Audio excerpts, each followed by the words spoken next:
physics guys and gals. Welcome. We're gonna try to hopefully get through most of this stuff using, these YouTube videos, slides, combination of things. Um, it's gonna be up to you of how we do this as far as if we need to have some Zoom meetings. Um, I'm more than open to doing that. Get on schedule or even post the time if I'll be available and on, and if you need help. Um, so we're going to be flexible. We're going to try to figure this out. The biggest thing I can ask from you is feedback, contact with email. um, Maybe we'll open up. I was just trying to think of an easy way to do kind of like a forum discussion. Maybe just share a Google Doc so we can all talk if we need it, and can kind of access it, and I can answer questions that way for assignments. um, if other teachers are using something that you think we could utilize, please, this is new for all of us, and this may be the norm for the rest of the year. Um, I'm hoping to get through electricity and intro to circuits to give you that background in case you're going to have to see some. If you take a physics course or if this is the field you're going into, this is the stuff that I didn't have taught to me in high school. And when I hit physics in college, it really hammered me. So I really want to try to get through this at least so that you've seen it before. And then magnetism, motors, generators, and who knows, some nuclear stuff. I am going to definitely throw out nuclear stuff out to you if it's something you're interested in, so you can at least look at it, even if we don't get to it. Um, so yeah, let's try to be flexible here with these videos. Feel free to pause them. I'm going to give you access to the raw slides as well as these videos so you can review them and other resources as you need. If you need more, again, please, keep that open line of communication with me. All right. This is an topographic map. This is a map that shows elevation, and why am I talking about this? Because we're going to equate this to electric fields and how we graph them. If you've ever seen a map like this, okay, you can't really see what the numbers mean, but what you can see is elevation change, and that's going to be the key thing here. On a topographical map, if I, for instance, followed this one line right here, I'm going to be at the same elevation. Not going to be going uphill or downhill as long as I stay on this same line. Now, as soon as I cross to another line, based on the increments, I may go up or down 10 feet, just depends. Okay. The other thing to keep in mind is the spacing. So the closer they are together, the more drastic they change. So, for instance, in this whole area here, you walk this whole area and you're not changing more than, say, 10 feet. However, over here, I change 10, 20, 30, 40, 50, 60, 70, 80. That's a very steep slope. Okay. So, a couple things to keep in mind when you look at these. If you're on the same line, you're at the same, in this case, elevation. The closer they are together, you're changing in the same increment. So, the closer you are together, the more drastic the change. Over here, you can see very, very close together. Okay. So why am I showing you this? You're going to see electric field maps with electric field lines graphed very similar to this, and they're going to work the same way. So key things are when you're on the same line, same value, and then the spacing is very important because that change is going to be much more drastic because you have your increments. The spacing of that change is very small. Yeah. So some things we want to talk about, there's going to be two equations we're going to deal with. This one is going to kind of be the most intensive over the next this week, as far as math goes. So we'll spend some time going through a couple problems and looking at how these equates. But calculate the electric field strength. That's going to be a biggie. We're also going to be able to calculate the force being applied to an object. So if you think back or forward, depending on how you think about it, once you have force, that opens up a whole gamut of things that you can use with Newton's laws, or kinematics and so forth.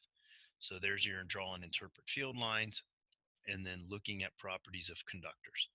Um, this is going to help explain some things why maybe when you go into a building, a steel structure, and you lose cell phone signal. Why electric or lightning rods work. I say that as it's lightning out my window right now. All right. So Again, feel free to pause this video, rewind it. You have these raw slides as well. You can take your own notes. Unlike for contact forces, remember we have two kind of types of forces. You have contact and field. Contact, they have to be physically touching. Field forces, they can work across distance. They don't have to be touching. We've looked at that relationship with the r squared value, how it decreases. Think of gravity. Gravity is a field force. It works across distance.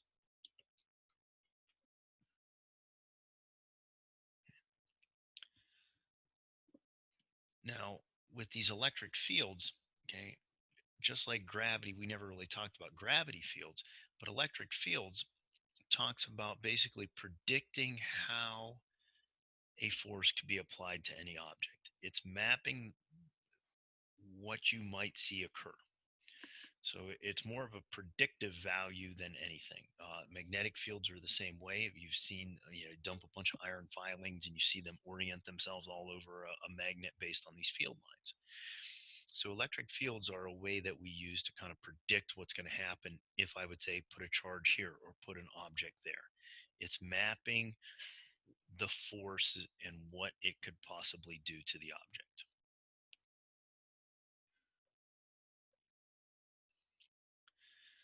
We've looked at this before. We've talked about calculating the electric field based on two charges. We had that equation where we looked at the constant and you had Q1, Q2 over R squared.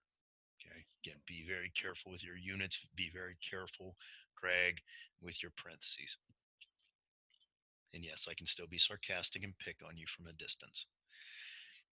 Now, the problem with this is it's only good for one situation. And we've talked about that. And I think, Drew, you brought this up. If you wanted to calculate what happens if you moved it a little bit, it's always going to be changing. There comes in physics, or sorry, calculus and some other things. But we also have a new way now, kind of a second way to kind of predict for a very generic situation.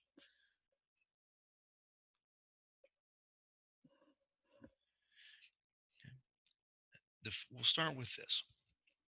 The electric field that an object, when you put it in an electric field, say you have an external electric field. So that's an external electric field. Okay. This is the force going to be applied in newtons. This is the charge that you're putting into the system.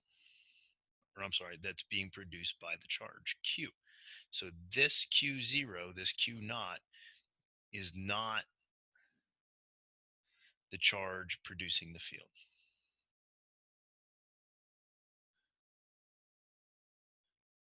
Okay. What that means is this is the charge that you be putting into the system. So you have this external field, meaning it's a field that's already being created, and then you pluck in Q naught or Q0. We use a capital Q. You notice it's not in the equation because I don't need it if I have this electric field. This is the charge, this mystery charge that's creating this field that I'm going to put in, that I'm bringing things into. Okay, so it's kind of a setup, and now I'm putting in Q0 at a certain location. Now, what are the units going to be? Well, force is measured in newtons. What's charge measured in? Coulombs. Okay, so if you do your little your derivation with your units, you're dealing with newtons per coulomb, which is really, really nice. So that's going to be your units for electric field. And what it's going to do is tell you how many newtons per every coulomb of charge that you would put there. So now I have this generic representation of a ratio of newtons for any charge that I put into that system. So newtons per coulomb of charge that you're putting in there. Again, that's equating to what you're putting in. Okay, that's the charge. I can put any charge in this area at now.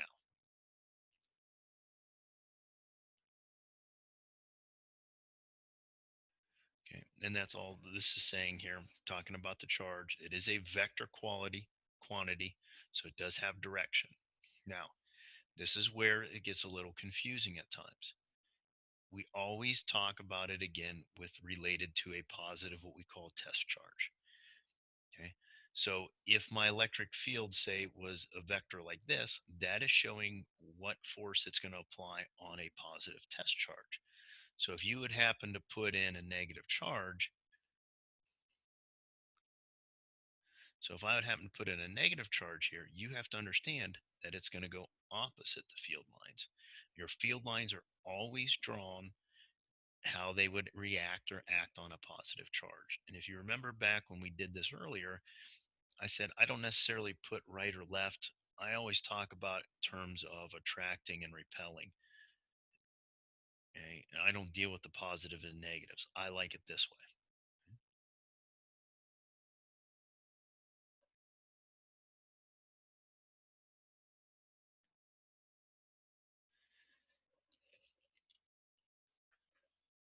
So this is just kind of a description of kind of showing you where this equation would be utilized. This is some kind of external field that I have being created. That's capital Q. It's this positive mystery object. I put in this charge. Okay. It's going to feel a force in that direction. Okay. Now, in this case, you have your external field being created. It's a negative charge. So, what's it going to do to a positive test charge? It's going to bring it in. So, your electric field lines would be going in.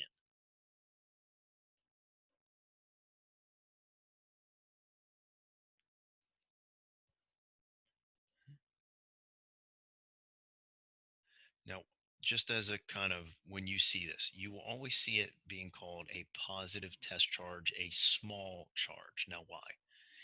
Because if I start and putting in too big of a charge in there to test it, what's going to happen? You're going to start to get that induction occur. So that's why our test charge, you always see in the definitions, a very small point charge. Okay, small enough to see the reaction, but not large enough to cause induction.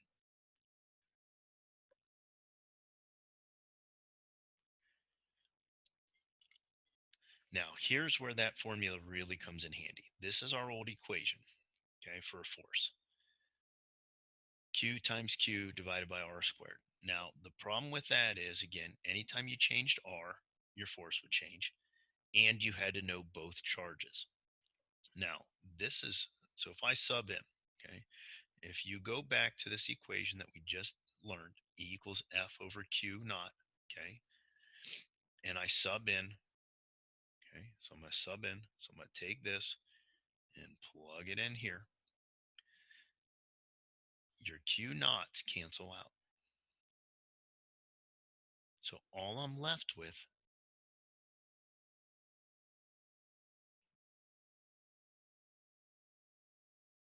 is this, okay, which makes it a lot easier.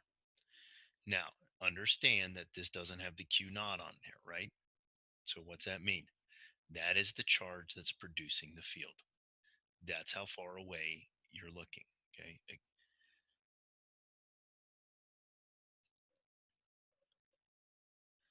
So again, why is this so nice? Because I don't have to know both charges now.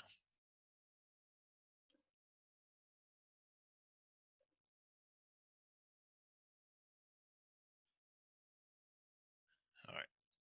Let's look at number two here to start. Now, again, feel free to pause this as much as you need to. Rewind it as we go through it. I'm going to try to work through these and not give you, you know, listen to me punch it in a calculator. So if you need to pause it at any time, pause it. But we have a proton and electron. Okay. Remember that their charges are equal. Whatever it is plus or minus 1.602 times 10 to the negative 19th coulombs. Okay.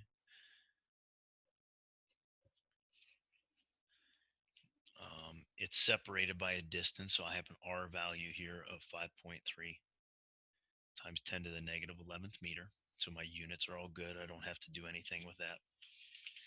And it wants to know what is the magnitude and direction of the electric field set up by the proton at the position of the electron. All right.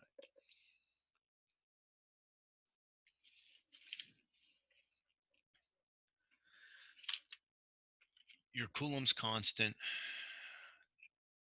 just in case you forgot as well, is 8.98755 times 10 to the ninth. Okay. Now, as you look at this, The electric field set up by the proton. So that is my Q. That's not my Q naught. This is just the field that's being set up by this object.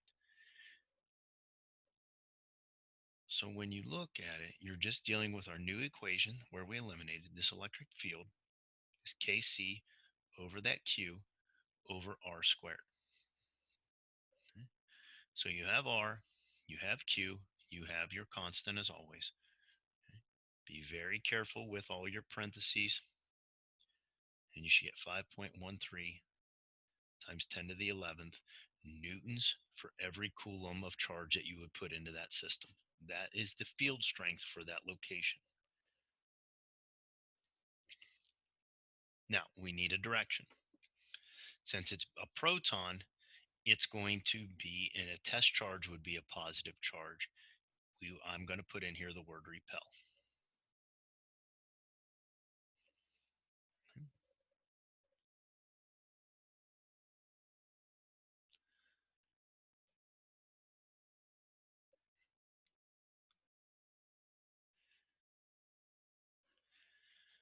All right, so an electric field, let's look at it using actually putting in an object into a field.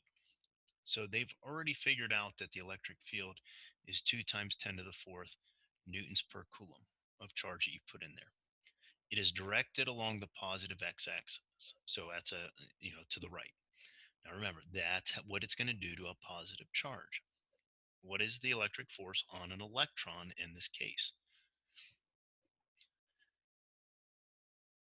So your equation, you have to do a little rearranging, is the force over the charge that you're putting into the system. Well, the electric field is 2 times 10 to the fourth. Q naught is going to be the charge of, in this case, your electron. So I'm just going to put in, because I'm just going to figure out the values, 1.602 times 10 to the negative 19th coulombs. Multiply both sides by that, you figure out your force is 3.204 times 10 to the negative 15th newtons. Okay. Now, attract or repel. Since I put in an electron, it's going to go opposite of the field lines. It's going to attract, and so it's going to be to the left. Because remember, this is always drawn of what it's going to do to a positive test charge. Since I put an electron, it's going to go opposite field lines. So for part B, what is that electric force on a proton in this field going to be? It's going to be the same force because it's the same charge.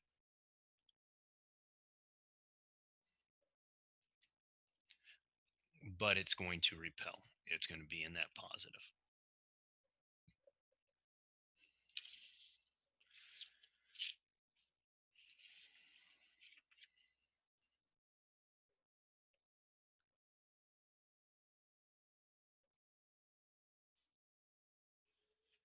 All right.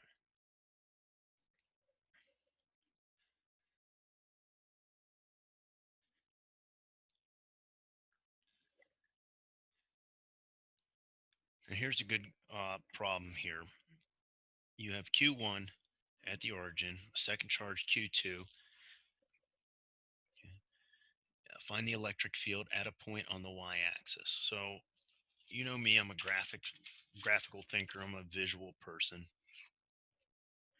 So what you have here is Q1 at the origin. You have Q2, which is 0.8 meters away. And I'm trying to find the field strength at this location up here that's at 0.5 up. Find the electric field at a point. Okay. So there's a lot of pieces and parts here, but I'm trying to find the electric field. So I'm going to be using my electric field formula. The charge that's creating it divided by how far away we're looking. Okay. So for A, I'm going to break this up. I'm going to have to figure out the electric field created by Q1. For B, I'm going to have to find the electric field created by Q2. And then C, I'm going to have to find the net electric field at that location up there. Again, just like with any vector, I have to deal with my x's and y's separate. I can't combine angles. Now, for A there, that's real nice because I'm just looking at this field. Now, Q1 is positive, and it's at a 5 times 10 to the negative 6 coulombs, microcoulombs.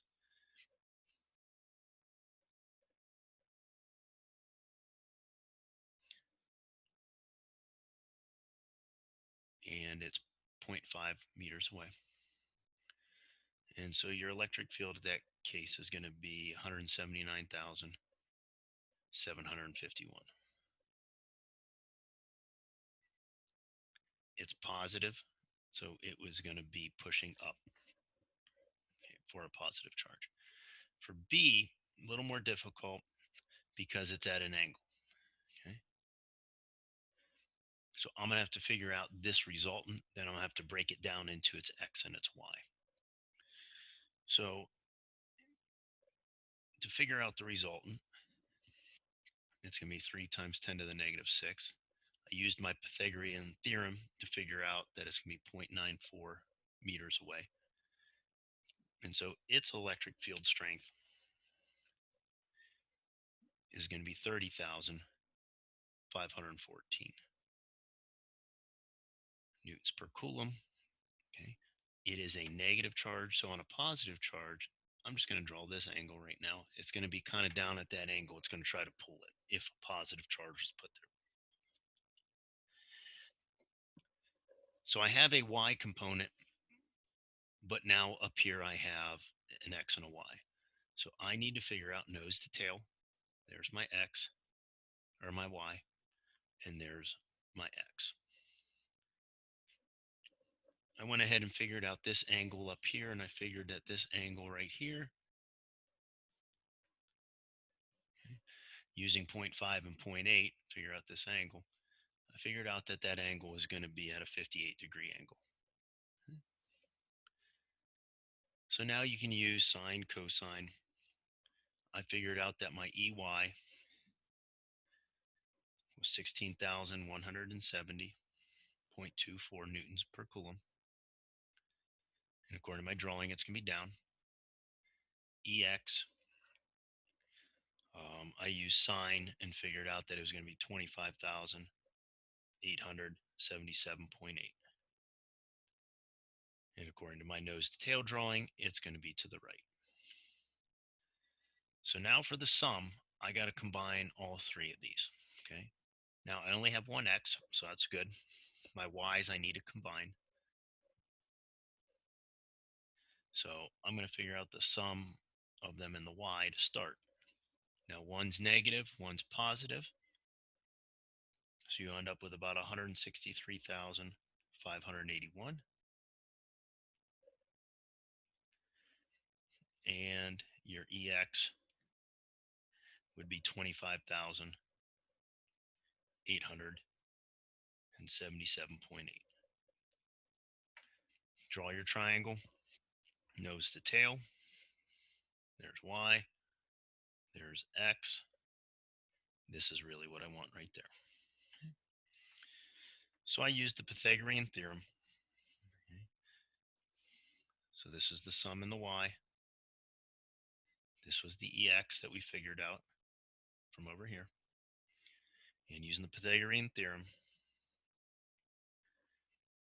figured out 165,615.23 newtons per coulomb. Now, angle, you got to figure out some kind of angle, some kind of direction. And I used tangent, and I figured out it's going to be at a 9-degree angle.